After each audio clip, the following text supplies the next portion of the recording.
છોટાઉદેપુર જિલ્લામાં કપાસની ખેતી કરતા ખેડૂતો માટે ચિંતાજનક સમાચાર છે। CCCI દ્વારા 27 ફેબ્રુઆરીથી ટેકાના ભાવ પર કપાસ ખરીદી બંધ કરવાનો નિર્ણય લેવામાં આવતા ખેડૂતો અત્યારે ચિંતામાં છે।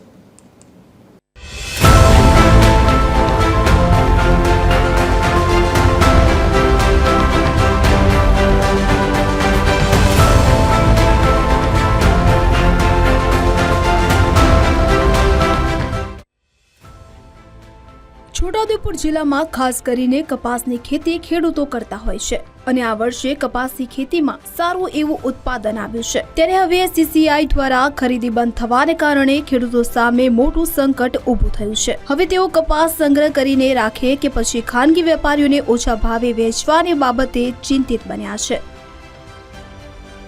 ખેડૂતોનો સીધો આક્ષેપ છે કે જેવી સરકારી એજન્સી ખરીદી બંધ કરે છે કે તુરંત બજારમાં ખાનગી વેપારીઓનો દબદબો વધી જાય છે। વેપારીઓ ખેડૂતોની મજબૂરીનો ફાયદો ઉઠાવીને નીચા ભાવે કપાસ ખરીદવાનું શરૂ કરે છે। અત્યારે લગ્નસરાની સિઝન છે અને ખેડૂતોને પૈસાની જરૂર છે। તેવા સમયે જો ટેકાના ભાવ ન મળે તો ખેડૂતો પાયમાલ થઈ શકે છે।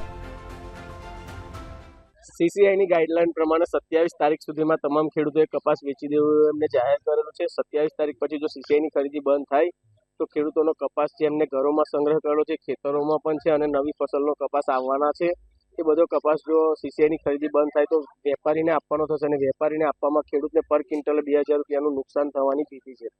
અત્યારે જે આપણે CCI ની ખરીદી ચાલુ છે 8060ના ભાવમાં, એ સરકારશ્રીની ખરીદી સરકારશ્રી લાંબા સમય સુધી ચાલુ રાખે એવી અમારી અપેક્ષા છે। જે 27 તારીખે બંધ કરવાની છે તે બંધ ના કરે અને લાંબા સમય સુધી ચાલુ રાખે, કારણ કે ફૂટના કપાસ બી આવવાની હવે ટૂંક સમયમાં શરૂઆત થઈ જશે અને લગ્નની સિઝન ગાળો છે। જો કપાસ CCI દ્વારા બંધ કરવામાં આવશે તો વેપારીઓ ના જેવી કિંમતની અંદર કપાસ ખેડૂતો પાસેથી લઈ લે એવું અત્યારે અમને દેખાઈ રહ્યું છે। તો અમારી સરકારશ્રી પાસે એક જ અપીલ છે, આવ્યું છે વેપારીઓ 5500 થી 6000 કપાસ પડાવી લેશે અને ખેડૂત મજબૂર બનશે। હવે લગ્ન ગાળાની સિઝન આવશે, ખેડૂતો તાપ તડકાની અંદર કપાસ વીણશે અને એમના મહેનતનું પૂરું વળતર પણ મળવાનું નથી। બીજી તરફ આ મામલે CCI અધિકારીનું કહેવું છે કે ખરીદીની તારીખ નક્કી કરવાનું કામ ઉપરથી એટલે કે બ્રાન્ચ ઓફિસથી થતું હોય છે।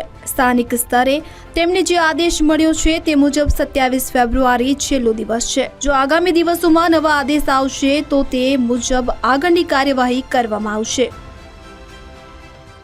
नहीं, अगर CCI वापस चालू होती है ऐसा कुछ ऑर्डर आता है तो होगी, पर अभी के लिए फ़िलहाल 27 फरवरी लास्ट डेट है।